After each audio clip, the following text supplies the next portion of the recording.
pela bola o Bertoluso, conseguiu ganhar, arrumou de cabeça, olha o Jusani que chegou e botou. Alain Mineiro na cobrança, pé direito, subiu, Gustavo, gol! Bruno Brígido, time do Guarani, com o Rondinelli, botou na frente, passou pelo Derlei, bateu pro gol, e a bola... Já autorizado, lá vem cruzamento, a subida. Olhou para um lado, para o outro, bateu assim mesmo, e a bola passou à direita.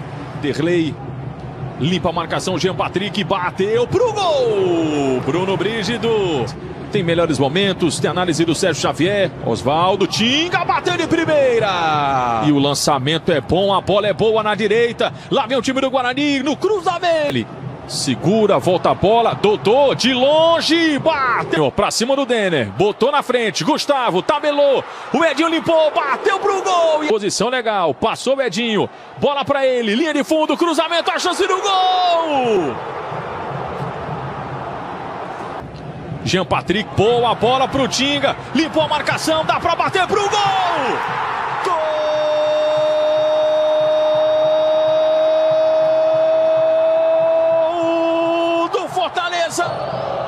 Aí já tem o Marcílio, que faz o cruzamento pro Bortoluso. Bortoluso ganhou no alto. Rondinelli, na perna esquerda, bateu pro gol. Matheus.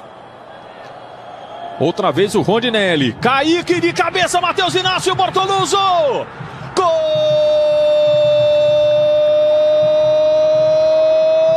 do Guarani. Pedro Bortoluso, aproveitando a sobra do Matheus Inácio. 9, autorizado, partiu pra bola, bateu pro gol!